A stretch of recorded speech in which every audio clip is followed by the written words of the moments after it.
আপনারা জানেন সবাই যে বাংলাদেশে ফ্যাসিস্ট আমলে রাজনৈতিক সকল দলই ছিল নির্যাতিত এবং সারা জনগণ ছিল নির্যাতিত। তো নির্যাতিত দল হিসাবে প্রথম আঘাতটা আমাদের উপরেই আসে এবং শেষ আঘাতটাও আমাদের উপরে আসে।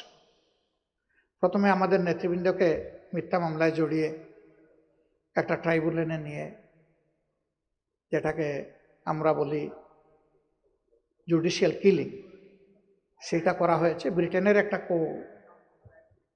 অ্যাপেক্স কোর্ট এই সংক্রান্ত একটা রায় দিয়ে বলেছে it was a genocide of the justice.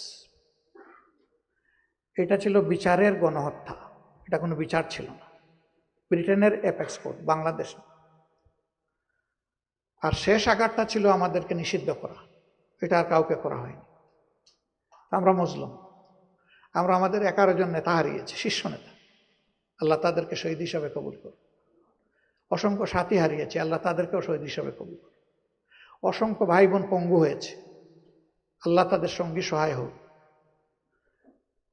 এর পাশাপাশি বাংলাদেশ জাতীয়তাবাদী দল তারাও প্রচুর সাথী এবং সহকর্মীকে হারিয়েছে। আমরা যেমন আয়নাগরের শিকার হয়েছি, তারাও হয়েছে।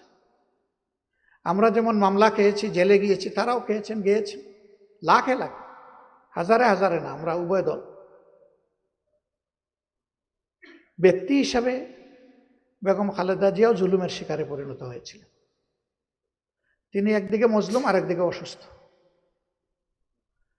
দেশ থেকে যাওয়ার আগে আমরা চিন্তা করেছিলাম একটু সাক্ষাৎ হবে, কিন্তু যে কোনো কারণেই হোক সেটি আমরা করতে পারিনি বা হয়ে ওঠেনি। তো ইউরোপ সফরে গিয়েছি, একেবারেই কাছের দেশ বেলজিয়াম। আবার ইউকেতে আমাদের 2 জনের যাওয়ারও দরকার ছিল। তাহের সাহেব ওনার চিকিৎসা পারপাসে একটা বিশেষ জায়গা, যেটা বাংলাদেশে হচ্ছে না, তিনি ওখানে গিয়েছেন। আর আমার একজন পরিবারের সদস্য সেখানে থাকে, তাদেরকে গত সফরে আমি সময় দিতে পারিনি, এবার দিব বলে কথা দিয়েছিলাম, তাই গেলাম 2 দিনের জন্য।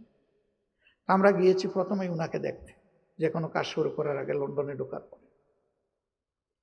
আলহামদুলিল্লাহ আমরা কৃত যে তারা আমাদেরকে অতি ভালোবাসা এবং সম্মানের সাথে গ্রহণ করেছেন। আমাদের মূল উদ্দেশ্যই ছিল উনাকে দেখা, কিন্তু যেহেতু তিনি অবস্থান করছেন তার বড় সন্তান দলের ভারপ্রাপ্ত চেয়ারম্যানের বাসায়, সেই কারণে তিনিও থাকবেন, এটি স্বাভাবিক। তিনি ছিলেন। 2 জন বাংলাদেশি মানুষ চা খাইতে গেলে একজনের সাথে আরেকজনের কোনো পরিচয় নাই, শুরু করে দেয় আমাদের দেশের রাজনীতির কথা।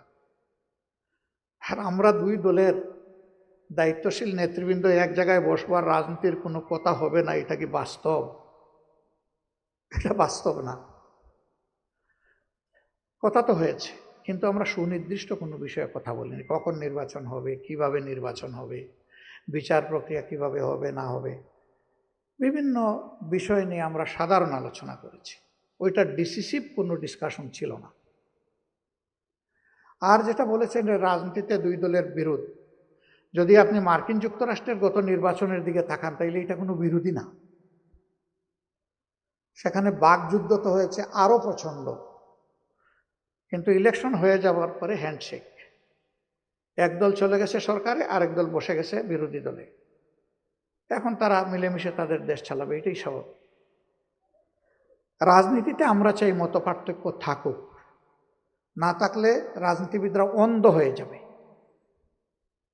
বন্ধ চোখ খুলে দেওয়ার জন্যই প্রয়োজন মত পার্থক্য, কিন্তু এও আমরা প্রত্যাশা করি যে এটা যেন মতবিরোধের রূপ না নেয়, ওটা পার্থক্য পর্যন্ত থাকে। দুর্ভাগ্যজনকভাবে আমাদের রাজনীতিবিদরা অনেক সময় বিষয়গুলো খেয়াল করেন না বা করি না। এটা করতে হবে।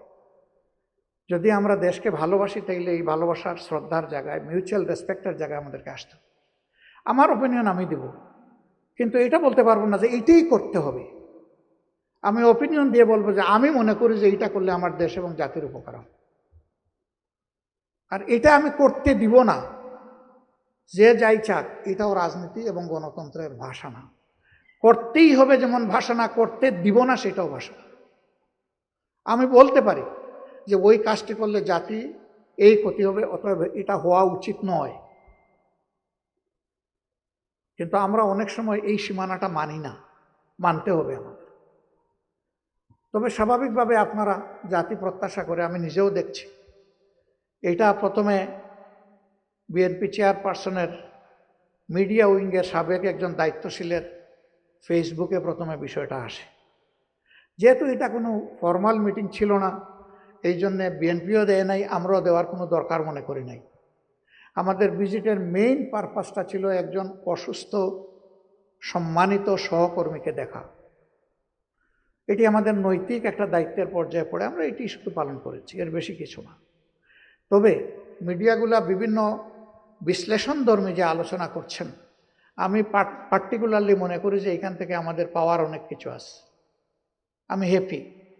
আলোচনায় সব জিনিস আমার পছন্দ নাও হইতে পারে, কিন্তু ভালো অনেক জিনিস তো উঠেও তো আসতে পারে সেখান থেকে।